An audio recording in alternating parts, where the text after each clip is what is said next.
this month. Joining us now, Republican Congressman Matt Gaetz of the great state of Florida. I want to start with Robert Mueller because you have said he should be terminated. What is it specifically? When I look at sort of Robert Mueller's credentials, I think he sort of seems like a stellar candidate. I'm just taking a look at them. The first one being that he's a Republican, Marine Corps officer in Vietnam, U.S. Attorney's Office in San Francisco, Assistant U.S. Attorney in Boston, homicide at U.S. Attorney's Washington, D.C. office, Deputy Attorney General, and then FBI Director. Come on, what's not to like about this guy? Nothing's not to like about his past. It's his present, and it's projecting into the future the activities that are engaged in that seem to reflect bias, particularly when you look at the members of his team that he's assembled. I mean, we have countless very talented prosecutors in our federal system. Why you would go and pick people who've defended the Clinton Foundation, people who were attending Hillary Clinton's election night party? Why not go with people who were separate from politics and to give the American people greater confidence in this investigation? I don't know. But no Republican has attacked Robert Mueller's past. It's the decisions he's made since being appointed special counsel we take exception with. Congressman, if the issue is anybody who's been tied to Hillary Clinton, President Trump himself and Hillary Clinton was at President Trump's wedding. Jared and Ivanka have been Democratic donors. So is the president. Well, right, yeah. The fact Gary Cohn is a Democrat. And he's in the White House. Well, sure. The fact that Republicans and Democrats can both work with each other and opposed to each other is in no way reflective of whether or not Robert Mueller and the team he has assembled have been assembled with the reflection of bias. And our concern is that that bias is reflected in whether it's Andrew Weissman's inclusion in the team or the various people who've been involved in defending the Clinton Foundation. We just think it ought to be called fair, and doesn't seem to be that way. Well, a number of your Republicans who are, you know, real Republicans, and they feel strongly about the same issues that you do, think otherwise. They're voicing their confidence in Robert Mueller. Here's just one example of, well, here's a few examples. Let's listen.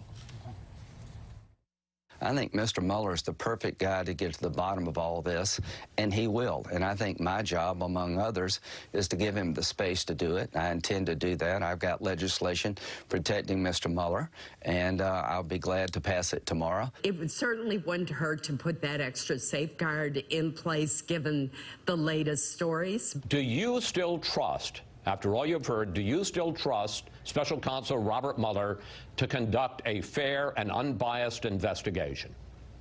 100%, particularly if he's given the time, the resources, and the independence to do his job. I mean, Trey Gowdy, no friend of Democrats. Why are you on a different side of this? And you said that you have about 35 supporters in the House on this. Sure, there are 35 Republicans who have actually sent letters to get the memo released. That's a different question. We have a different group that's assembled concerning the Robert Mueller matter. But look, Republican Party's a big tent. There's a variety of different views. I'm presenting the evidence that I think reflects bias. If other folks are pleased with Mr. Mueller, they're entitled to that viewpoint. But I don't think it in any way disputes the facts of the people who've been assembled and the tactics that have been undertaken. Let's talk about the memo. We have all sorts of views on this memo that nobody's seen.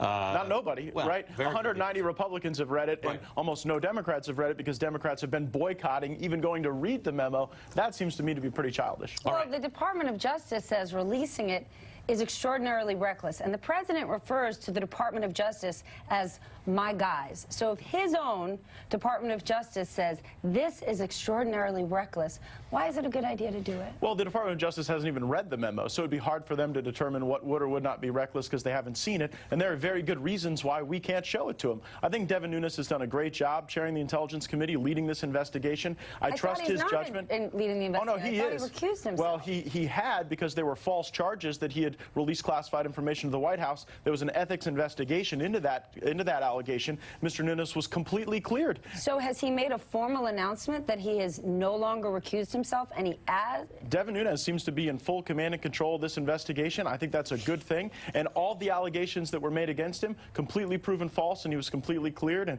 he is the chairman of the Intelligence Committee, and I trust his judgment. Co-chairman, right? Well, he's the chairman of the majority side.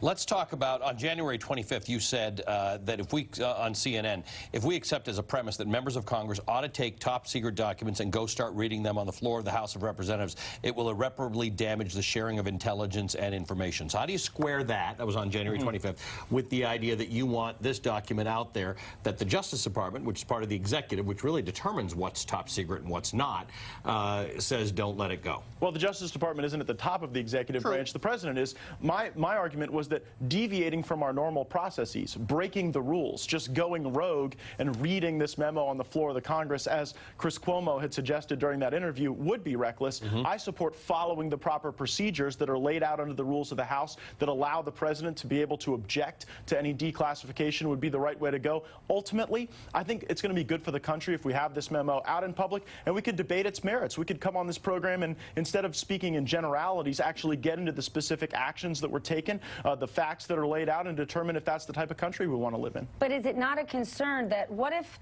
there's only some of the facts in there? What if things are cherry-picked and the American people don't have information across the board? We're forced to accept what's given to us, and if only a portion of the information is offered to us, how do we know if we're actually seeing the full picture? I'm always for getting more information. I think that transparency is the best antidote to any type of corruption or bad activities in government, but I think that saying, well, because this might not be every single fact that's ever existed, we want to deprive ourselves of even seeing those facts seems to be rather myopic. I have an open source view. Let's evaluate everything that doesn't put our sources and methods in jeopardy, and let's have a real discussion about what type of surveillance policies we want to have, and let's have the right oversight. We're just going to interrupt.